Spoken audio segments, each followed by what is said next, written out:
मेरा नाम रवि है। मैं दिल्ली शहर का रहने वाला हूँ। मेरे पापा का बहुत बड़ा बिजनेस था जो अब उनके मरने के बाद मैंने संभाला हुआ है। मैं एक दिन ऑफिस से निकला। मैं घर की तरफ ही जा रहा था कि सड़क के दाएं तरफ एक जवान और खूबसूरत लड़की खड़ी भीख मांग रही थी। वह देखने से भिखारी बिल्कुल भी नहीं लग रही थी। देखने से तो ऐसा लगता था वह पढ़ी लिखी और किसी अच्छे ख़ानदान की लड़की हो। मेरे दिल ने कहा कि मुझे उसकी मदद करनी चाहिए, इसलिए मैंने अपनी गाड़ी रोकी और उससे भीख मांगने की वजह पूछी। मेरी बात सुनकर उस लड़की की आंखों में आंसू भर आए। कहने लगी, मेरी माँ के सिवा मेरा इस दुनिया में कोई नहीं है। उस लड़की ने बताया कि मेरी माँ की तबीयत बहुत ख़राब है और मेरे पास इतने पैसे नहीं हैं कि वह अपनी माँ का इलाज करवा सके। मैं जल्दी से उसे गाड़ी में बिठाया और उसके साथ उसके घर चला गया। उसकी माँ की हालात सच में बहुत ख़राब थी। मैंने एक प्राइवेट हॉस्पिटल में उसकी माँ को एडमिट करवा दिया और अपनी जेब से उसका सारा इलाज करवाया। 2 दिन बाद जब उसकी माँ ठीक हुई तो मैं खुद उसे उनके घर छोड़ आया। वह लड़की बहुत खुश थी। वह बार बार मेरा धन्यवाद कर रही थी। उसने अपना नाम दिव्या बताया था। दिव्या का अपनी माँ के अलावा इस दुनिया में कोई नहीं था। दिव्या की मासूमियत मुझे बहुत पसंद आई थी। उसे देखकर मेरे दिल को कुछ कुछ होने लगा था। 2-4 मुलाकातों में ही मुझे उससे मोहब्बत हो गई थी, इसलिए मैंने उसे अपने ही ऑफिस में जॉब दे दिया। दिन ब दिन मेरी बेकरारी दिव्या के लिए बढ़ती ही जा रही थी। उसका धीरे से बात करना और अपनी बड़ी बड़ी पलकें उठाकर मेरी तरफ देखना मेरे दिल को घायल कर देता था। और फिर 1 महीने के बाद ही मैंने उससे कहा कि मैं तुमसे शादी करना चाहता हूँ। मेरी बात पर वह हैरान हो गई थी, लेकिन अगले ही पल खुश भी हो गई थी। उसे विश्वास नहीं हो रहा था कि मेरे जैसे अमीर पैसे वाला आदमी उस जैसी गरीब लड़की से शादी करना चाहता है। उसकी माँ को भी इस बात से कोई परेशानी नहीं थी, बल्कि वह भी बहुत खुश थी कि वह अपने फ़र्ज से फ्री हो जाएंगे। मेरे माँ बाप तो इस दुनिया में थे नहीं। एक बड़ी बहन थी, उन्हें रिश्ता लेने के लिए भेजा, मगर दीदी ने कहा कि उन लोगों की डिमांड बहुत है। उनका कहना है कि अगर तुम्हारा भाई मेरी बेटी से शादी करना चाहता है तो पहले मेरी बेटी के नाम अपनी आधी जायदाद करे। वह ऐसी औरतें नहीं हैं जैसा तुम उन्हें समझती हो। मुझे दीदी की बात पर विश्वास नहीं आया और सीधा दिव्या के घर पहुंच गया। मैंने सोचा मैं खुद दिव्या और उसकी माँ से बात करूंगा। अगर वह चाहती है कि मैं अपनी आधी जायदाद उनकी बेटी के नाम कर दूं, तो मैं यह भी करने के लिए तैयार था। दिव्या के बिना रहने के बारे में तो मैं सोच भी नहीं सकता था। हो सकता है दिव्या की माँ को अपनी बेटी की फ्यूचर के लिए कुछ फिक्र हो। उन्हें डर हो कि कहीं मैं उनकी बेटी को फ्यूचर में छोड़ ना दूँ, इसलिए वह अपनी बेटी की सेफ्टी के लिए ऐसा करना चाहती हो। इसलिए मैं इस बात पर भी तैयार था।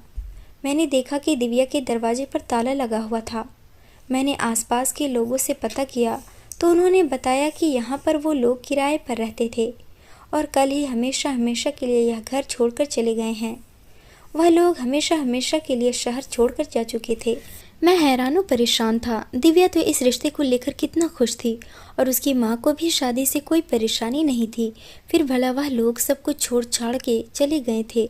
मैं पागलों की तरह दिव्या को ढूंढ रहा था। उसका मोबाइल फ़ोन भी बंद जा रहा था। मुझे वह लड़की दोबारा नहीं मिली। मैंने उसे पूरे दिल्ली शहर में ढूंढा था, मगर वह तो पता नहीं कहाँ चली गई थी। धीरे धीरे 6 महीने गुजर गए थे। उसका नंबर अभी तक बंद था। मैं हैरान था कि अगर उसने मुझसे शादी नहीं करनी थी तो फिर शादी करने के लिए राजी ही क्यों हुई थी, और अगर राजी हो गई थी तो यह शहर छोड़ने का क्या मतलब था। मेरी दीदी मुझे कहती कि कुछ लोग इस काबिल नहीं होते कि उन्हें इतना इज्जत सम्मान और उनकी उम्मीदों से बढ़कर उन्हें दिया जाए। तुम्हारा दिल साफ है और तुम हर किसी को अपनी तरह समझते हो, हर किसी पर बहुत जल्दी विश्वास कर लेते हो। सब लोग वैसे नहीं होते जैसा तुम समझते हो।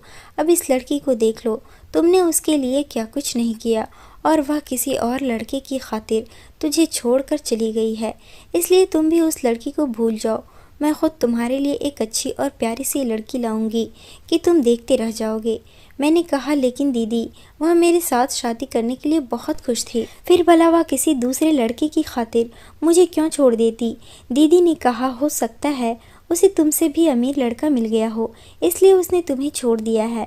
मैं फिर दीदी के सामने कुछ नहीं कह सका था, क्योंकि वह मेरी माँ के समान थी। मैं उनका बहुत सम्मान करता था। मैंने दिव्या की खातिर अपना समय, अपना सब कुछ दांव पर लगा दिया था। उसको भूल जाना आसान नहीं था। उसने मेरा दिल तोड़ दिया था। लड़कियां तो मेरे पीछे दीवानी थी, मुझे खुद शादी के लिए प्रपोज करती थी, लेकिन मैं अपनी पत्नी के रूप में एक सिंपल सी लड़की चाहता था जो मुझे सच्ची मोहब्बत दे सके। और वह सिंपल सी लड़की और सच्ची मोहब्बत देने वाली लड़की मुझे दिव्या में नज़र आई थी, और इसलिए मैं उस पर दिल हार बैठा था।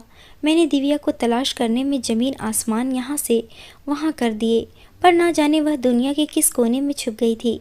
समय गुजरता रहा और 2 साल गुजर गए, जब दीदी ने एक दिन कह दिया, अब मैं तुम्हारी शादी करके रहूँगी। आखिर कब तक जाने वाले को दुख मनाते रहोगे? जिन्हें साथ निभाना हो वो बीच रास्ते में छोड़कर नहीं जाया करते। मैं और तुम्हारे जीजू सिर्फ तुम्हारी वजह से इस घर में रहते हैं। अब शादी कर लो ताकि मैं भी अपने घर जा सकूं। आखिर कब तक यहाँ पड़ी रहूँगी? मेरी दीदी और उनके पति इसी घर में रहते थे। वह मेरी सौतेली बहन थी, पर फिर भी मेरा बहुत ख्याल रखती थी। उन्होंने ज़िंदगी के हर मोड़ पर मेरा साथ दिया था। मेरे पापा ने 2 शादियाँ की थी। एक शादी अपने घर वालों की मर्जी से और दूसरी शादी खुद अपनी पसंद से की थी। पापा की पहली पत्नी से एक बेटी थी जो मेरी दीदी है, और वह मुझसे 8 साल बड़ी है। और मैं दूसरी पत्नी से था जिसे पापा ने पसंद की शादी की थी।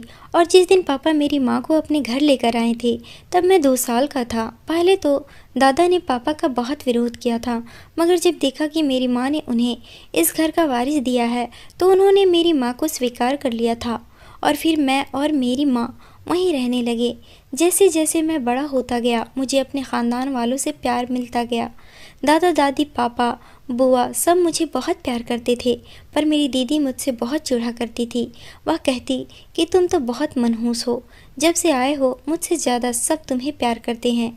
तुम्हारे आते ही सब ने मुझे इग्नोर करना शुरू कर दिया है। दीदी मुझे मारा भी करती थी तो मैं पापा से शिकायत लगाया करता था, और पापा कहते कि तुम दोनों बहन भाई हो, बस माँ अलग अलग है तो क्या हुआ? अगर तुम दोनों मेरी ही औलाद हो, अगर ऐसे लड़ते रहे तो सब क्या कहेंगे कि दोनों बच्चे कितने बदतमीज़ हैं।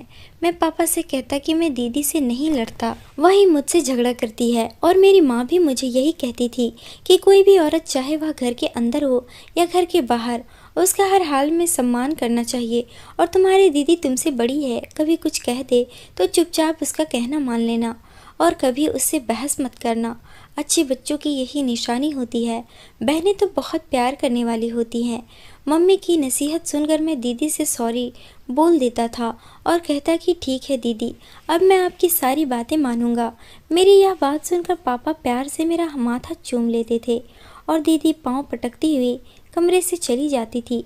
धीरे धीरे मैं बड़ा होता गया, और जब एक दिन माँ सीढ़ियों से गिरी और उनके सर पर गहरी चोट लगी, जिससे वह 2 दिन सांस तो लेती रही, मगर तीसरे दिन वह मुझे छोड़कर इस दुनिया से चली गई।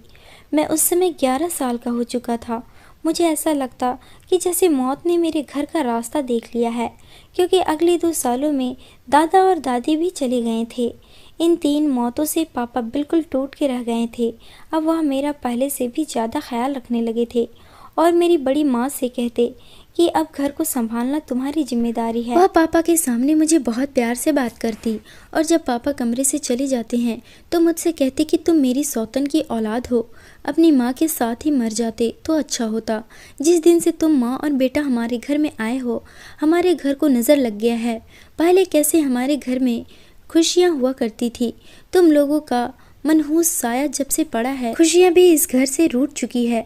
वह मुझे धिक्कारती हुई कमरे से चली जाती। मैं कितनी देर तक रोता रहा कि मेरा क्या कसूर था। क्या मैं सच में मनहूस हूँ? क्या सच में हमारे यहाँ आने से यह घर खाली हो गया है? मेरी आंखों के सामने मेरी माँ का चेहरा आ जाता। वह कैसे रोती थी। मरने से पहले पापा से बहुत कहती थी कि मेरे साथ अजीबोगरीब हादसे होते हैं। कभी कोई मेरे कपड़ों को काट देता है, कभी खाना बनाती हूँ तो नमक तेज़ हो जाता है, और कभी खाना जल जाता है। मैं हैरान होती हूँ कि यह सब कैसे हो जाता है। पापा मेरी माँ को समझाया करते थे कि यह सब तुम्हारा वहम है। माँ कहती कि मेरा वहम नहीं है, जब से यहाँ आई हूँ मेरे साथ सब कुछ उल्टा हो रहा है। कभी कोई फ़ोन करके मुझे अजीब किस्म की आवाज़ में डराता है, पर मुझे उसकी आवाज़ समझ नहीं आती कि आखिर सामने वाला फ़ोन पर मुझे कहना क्या चाहता है और वह मुझे क्यों डराता है। पापा माँ को समझाते कि ऐसा कुछ भी नहीं है, तुम बस उल्टा सीधा खुद ही सोचती रहती हो। माँ कहती है कि मैं आपको नंबर दिखाती हूँ, मैं झूठ नहीं बोल रही। और जैसे ही माँ ने मोबाइल को दिखाया तो उसमें नंबर था ही नहीं। पापा ने कहा, देखा मैं ठीक कह रहा था ना, तुम्हें तो वहम की बीमारी हो गई है। मैं तो कहता हूँ कि किसी दिमाग वाले डॉक्टर के पास चलते हैं। सारा दिन टीवी पर सीरियल देख देख कर तुम्हारे दिमाग पर असर हो गया है। माँ कहती है कि सारा दिन मैं घर के काम करती हूँ। आपकी माँ ने तो नौकरानियों की छुट्टी कर दी है और सारा काम मुझसे ही करवाती है। मैं अब उनके ताने सुन सुनकर थक चुकी हूँ। मैं उस समय बहुत छोटा था, मगर मुझे अपनी माँ की बातों पर विश्वास था। इस घर में ऐसा कौन था जो मेरी माँ को तंग कर रहा था? मैं जानना चाहता था, लेकिन तभी उन्हीं दिनों अचानक माँ की डेथ हो गई थी। वह सीढ़ियों से कैसे गिरी समझ नहीं आया था। सब ने कहा था कि मेरी माँ को दिमागी समस्या है, इसी वजह से उनका संतुलन बिगड़ गया होगा और वह सीढ़ियों से खुद ही गिर गई होगी। जब मेरी माँ मर गई थी तो किसी का कुछ नहीं गया था, सब अपनी अपनी ज़िंदगी में बिजी हो गए थे। पर मेरी ज़िंदगी जैसे रुक सी गई थी। मेरी माँ तो चली गई थी और उनके जाने के बाद मैं बिल्कुल अकेला हो गया था। पापा ने मुझे बड़ी माँ यानी मुझे मेरी सौतेली माँ के हवाले कर दिया। वह अपने बिजनेस को देख रहे थे, पर मुझे कोई भी नहीं संभालता था। मैं नौकरों के सहारे पर था, वह भी अपनी मर्जी करते। उनको भी कोई नहीं पूछता था कि रवि को खाना खिलाया या नहीं, रवि को स्कूल भेजा या नहीं, उसे होमवर्क कराया या नहीं। किसी को कोई मतलब नहीं था। नौकर भी अपनी मनमानी करते, जब चाहते खाना दे देते, जब चाहते ना देते। मैं भूखा उनके पीछे पीछे रोता हुआ फिरता रहता था। एक बच्चा जिसकी माँ नहीं थी, उसका कोई भी नहीं था। जिस दिन मेरी माँ इस दुनिया से गई थी, उसी दिन मेरी खुशियाँ भी उन्हीं के साथ चली गई थी। मैं स्कूल से कॉलेज में पहुँच चुका था जब दीदी की शादी हुई, और शादी के बाद भी वह यही रहने लगी थी, क्योंकि बड़ी माँ अपनी आंखों से उन्हें दूर नहीं करना चाहती थी। और फिर एक दिन रोड एक्सीडेंट में पापा और बड़ी माँ की भी डेथ हो गई। वह दोनों एक रिश्तेदार की शादी में जा रहे थे कि गाड़ी की टक्कर एक बस से हो गई और दोनों ने मौके पर ही दम तोड़ दिया। और फिर उसके बाद सब कुछ मेरी दीदी और मेरे जीजा ने संभाल लिया। पापा के वकील ने बताया कि मेरे पापा पहले ही सब कुछ मेरे नाम कर चुके हैं और मेरी माँ इकलौती थी, उनका सब कुछ पहले से ही मेरे नाम पर था। दीदी को पापा ने शादी के समय उनका हक दे दिया था, लेकिन इस बात का मुझे नहीं पता था। दीदी सदमे में थी, लेकिन मैं उनका बहुत ख्याल रखता और फिर धीरे धीरे दीदी का व्यवहार मेरे साथ ठीक हो गया। दीदी के अच्छे व्यवहार से मैं बहुत खुश था।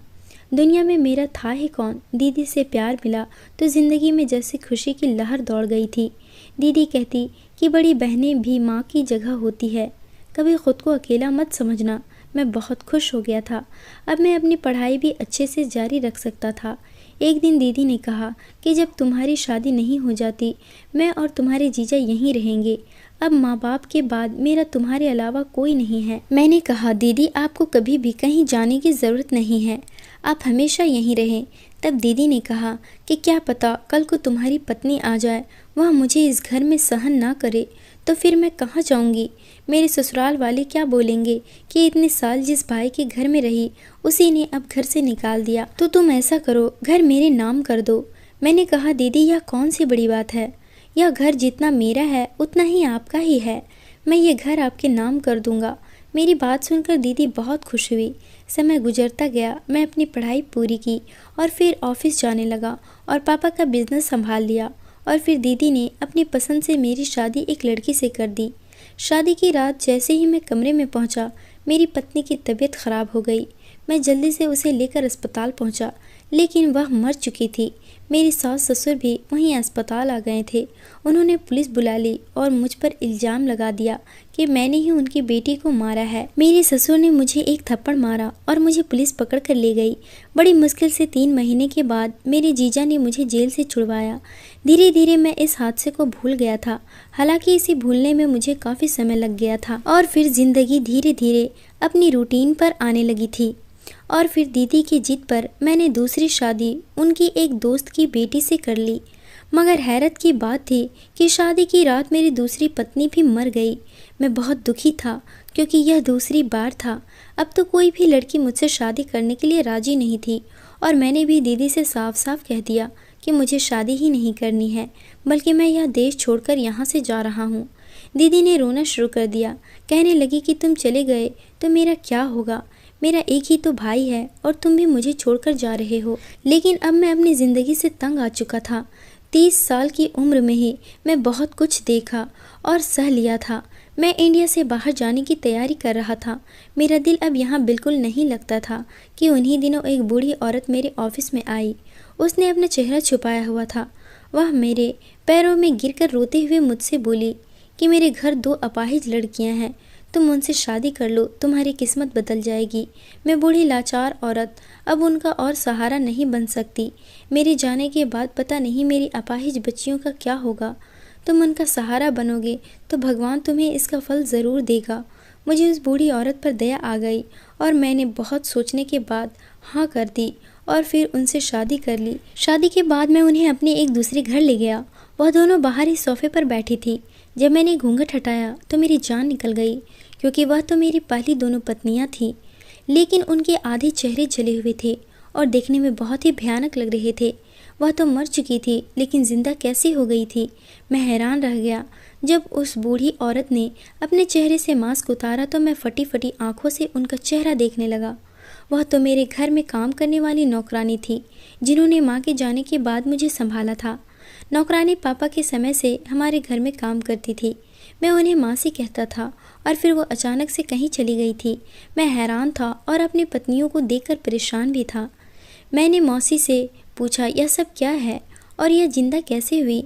यह तो मर चुकी थी। मासी ने मुझसे कहा कि बेटा, तुम्हारे साथ बहुत बड़ी साजिश हुई है। मैं तुम्हें सारा सच बताती हूँ।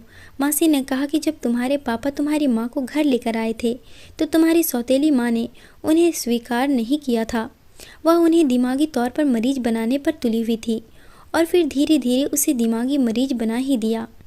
उस दिन अगर तुम्हारी माँ बच जाती तो सबको सच्चाई पता चल जाती। तुम्हारी माँ को एक ऐसी दवा दी जा रही थी जिससे वह अंदर ही अंदर ख़त्म हो रही थी और यह सब तुम्हारी सौतेली माँ कर रही थी। और फिर तुम्हारी माँ की मौत हो गई। उसके बाद वह माँ बेटी तुम्हें ख़त्म करना चाहती थी। तुम्हारे खाने में कुछ न कुछ मिला कर देती थी, लेकिन मैं वह खाना बदल दिया करती। मैं यह सब बड़े साहब को बताना चाहती थी। मैं जब भी उनके पास जाती तो कोई ना कोई उनके पास होता। और फिर तुम्हारी बड़ी माँ और पापा की भी डेथ हो गई और सब कुछ तुम्हारी दीदी ने संभाल लिया, जिस पर तुम्हें अंधविश्वास है, पर वह ऐसी नहीं है जैसा तुम उसे समझते हो। उसने जानबूझकर इस घर में रहने का फैसला किया ताकि तुमसे धीरे धीरे करके सब कुछ छीन सके। जब उसे पता चला कि सारी जायदाद तुम्हारे नाम पर है और उसे कुछ नहीं मिलने वाला, तब उन दोनों पति पत्नी ने सोचा क्यों ना तुम्हारी ज़िंदगी बर्बाद कर दी जाए ताकि तुम खुद ही सब कुछ उसके हवाले करके यह देश ही छोड़कर चले जाओ और कभी दोबारा शादी ना करो। जिस लड़की को तुम पसंद करते थे वह खुद नहीं भागी थी। जिस दिन तुम्हारी दीदी रिश्ता लेकर गई थी तो उसकी माँ को तुम्हारी बहन ने बहुत बेइज्जत किया था और दिव्या को धमकाया था कि अगर तुम यह शहर छोड़कर नहीं गई तो तुम्हारी माँ जिंदा नहीं बचेगी। दिव्या से यह भी कहा था कि शहर छोड़ने के बाद तुम रवि से किसी भी तरह का कोई कांटेक्ट नहीं करोगी, नहीं तो यह तुम्हारे लिए बहुत ही बुरा होगा, और ज़बरदस्ती उन्हें यह शहर छोड़ने के लिए कहा था। मैं भी उस दिन उसके साथ थी। मैंने घर आकर तुम्हारी बहन से कहा कि बेटी ऐसा मत करो, रवि दिव्या से बहुत मोहब्बत करता है। और तब तुम्हारी बहन ने कहा कि बुढ़िया अपनी औकात में रहो, इस घर के फैसले सिर्फ मैं ही कर सकती हूँ। रवि ने मेरे बाप की सारी जायदाद पर कब्जा कर लिया है। मैं गुलाम बनकर रह गई हूँ। इस जायदाद पर सिर्फ मेरा हक था। अगर रवि और उसकी माँ मेरे पापा की ज़िंदगी में ना आते तो यह सब कुछ मेरा होता, लेकिन उसकी माँ ने मेरे बाप से शादी करके सब कुछ मुझसे छीन लिया। लेकिन मैं अपना सब कुछ वापस लेकर रहूँगी। उसे इतनी तकलीफ़ दूंगी जितनी तकलीफ़ मुझे और मेरी माँ को हुई थी। मरते दम तक उसे सुकून से नहीं रहने दूंगी। उसकी हर खुशी छीन लूँगी। और फिर जब तुम्हारी दीदी तुम्हारी शादी करवाती थी तो शादी की पहली ही रात तुम्हारी दुल्हन को दूध में दवा मिलाकर पिला देती, जिससे कि उसे बहुत ही ज़्यादा तकलीफ़ हो गई। तुम्हारी दीदी ने डॉक्टर को पैसे दिए यह कहने के लिए कि रवि से कहना है कि तुम्हारी पत्नी मर गई है। तुम्हारी दीदी ने तो तुम्हारे सास ससुर को भी खरीद लिया था। बहुत बड़ी साजिश के साथ तुम्हें जेल भेजा गया था, जबकि तुम्हारी दोनों ही पत्नियां जिंदा थी। मैं तुम्हारी पहली पत्नी को अपने साथ ले गई थी क्योंकि अब वह अपने माँ बाप के साथ नहीं रहना चाहती थी। और दूसरी बार भी जब आपके साथ यही हुआ, मैं आपकी दूसरी पत्नी को भी अपने साथ यहाँ ले आई और उसका इलाज करवाती। आधे जले चेहरे के साथ उनके घर वालों ने भी उन्हें स्वीकार नहीं किया था और इनका आधा चेहरा तुम्हारी दीदी ने जलाया था, ताकि ज़िंदगी में यह लड़कियां कभी तुम्हारे सामने आ जाए तो तुम इन्हें पहचान ना सको। माँ से यह सब कुछ बताकर चुप हो चुकी थी और मैं पत्थर का बन चुका था। मेरी बहन, जिसको मैंने माँ का स्थान दिया था, वही मेरी दुश्मन बनी रही। जिन पर मैं अंधविश्वास करता था वही मेरी खुशियाँ छीन लेना चाहती थी। मैं अपनी दोनों पत्नियों को अपने साथ लेकर अपने घर आ गया। मैं जैसे ही घर पहुँचा, दीदी उस अपने पति के साथ बैठी चाय पी रही थी और उनका पति उनसे कह रहा था कि आखिर हमारा प्लान कामयाब हो ही गया। तुम्हारा पागल भाई देश छोड़कर जा रहा है, उसका टिकट भी कंफर्म हो चुका है। उसके बाद सारा बिजनेस पैसा हमारा होगा, हम ऐश करेंगे। और तभी अचानक उनकी नज़र मुझ पर पड़ी थी तो उनके चेहरे का रंग बदल गया था। वह अपनी जगह से उठ गए। मेरी पत्नी अभी मेरे साथ थी। मैंने दीदी से कहा कि मैं अपनी ज़िंदगी में सब कुछ बर्दाश्त कर सकता हूँ, पर आपने जो तकलीफ़ इन लड़कियों को दी है मैं सहन नहीं कर सकता। मैं तो आपको अपनी माँ के समान समझता था। मैंने आप पर सबसे ज़्यादा भरोसा किया और आपने मुझे क्या दिया। साफ साफ कह देती कि मेरे भाई मुझे यह सब शान और शौकत, दौलत, जायदाद सब कुछ चाहिए, मैं सब कुछ आपके नाम कर देता। आपके एक बार ही कहने से मैंने यह घर आपके नाम कर दिया था। आप अगर मेरी जान भी मांगती तो वह भी आपको मैं खुशी खुशी दे देता, क्योंकि मैं आपसे बहुत मोहब्बत करता था। आपकी खातिर कुछ भी कर सकता था। मेरी माँ तो कहती थी कि बहनें अपने भाइयों से बहुत मोहब्बत करती हैं, कभी उनका बुरा नहीं चाहती। माँ के बाद बहन होती हैं जो सबसे ज़्यादा अपने भाई से प्यार करती है। पर आपने यह सब क्या कर दिया। मैं रो रहा था और फिर अचानक ही एक धाए की आवाज़ आई थी। मैं फटे फटे आंखों से कभी अपने जीजा और कभी अपने पीछे ज़मीन पर पड़ी अपनी पत्नी को देख रहा था।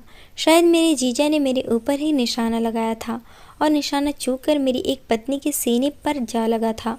दीदी ने कहा कि मैं तुमसे नफ़रत करती हूँ, इतनी नफ़रत कि तुम सोच भी नहीं सकते। इससे पहले कि दीदी कुछ और कहती, पुलिस आ चुकी थी। पुलिस को मासी ने कॉल कर दिया था। पुलिस दोनों पति पत्नी को पकड़ कर ले गई।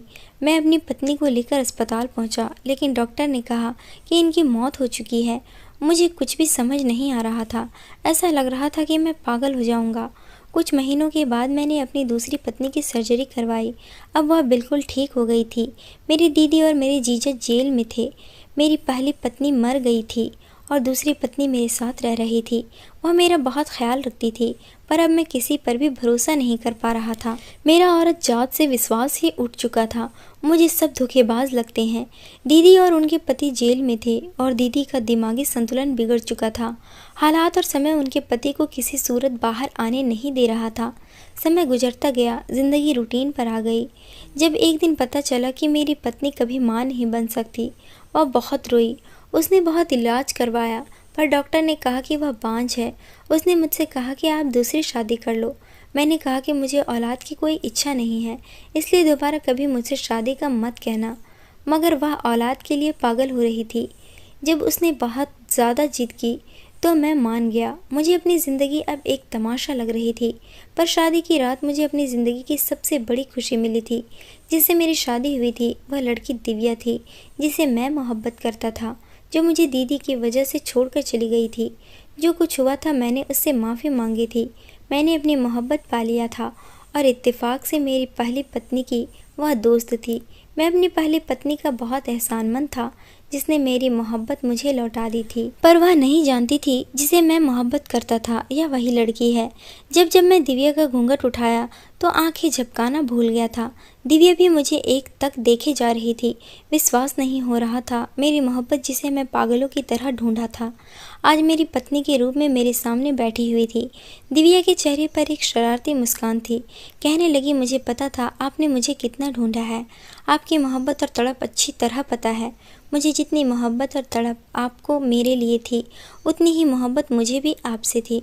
लेकिन आपकी दीदी के मजबूर करने पर मैं अपनी माँ को लेकर चली गई थी। जिया जो आपकी पत्नी है वह मेरी सहेली थी, लेकिन यहाँ से जाने के बाद उससे बातचीत होना बंद हो गई थी।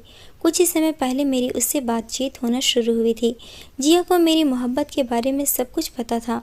जब मैंने उसके पति की तस्वीर देखी तो मेरी आंखों से आंसू छलक पड़े थे और मेरी आंखों में चमकते आंसू देखकर वह सब कुछ समझ चुकी थी और उसने मुझे आपसे शादी करने के लिए जिद करने लगी। जिया के लिए मेरे दिल में प्यार और सम्मान और भी ज़्यादा बढ़ गए। वह बहुत अच्छी थी। अब तक उसने मेरा बहुत ख्याल रखा था और दिव्या के रूप में मुझे वह खुशी दी थी कि मैं उसका जितना धन्यवाद करता कम था। मैंने कसकर दिव्या को अपने सीने से लगा लिया। ऐसा लगा जैसे तपते रेगिस्तान में बारिश की फुहारें पड़ गई हो। दिल को सुकून मिल गया था। अब मेरी ज़िंदगी में खुशियाँ आ चुकी थी। आज मैं 2 बेटियों का बाप हूँ। मेरी दोनों पत्नियाँ मिलकर रहती हैं और मेरे बच्चे अपनी बड़ी माँ के साथ रहते हैं। बच्चे मेरी पत्नी जिया को मम्मी कहती हैं, जबकि अपनी सगी माँ को छोटी माँ कहकर पुकारते रहते हैं। मैं हंसता रहता हूँ। ज़िंदगी में कभी भी सिक्के का एक पहलू देखकर फैसला नहीं करना चाहिए। कभी कभी ऐसा नहीं होता जैसा हम सोच रहे होते हैं। दोस्तों, वीडियो कैसा लगा कमेंट करके ज़रूर बताना। वीडियो को लाइक और चैनल सब्सक्राइब कर देना।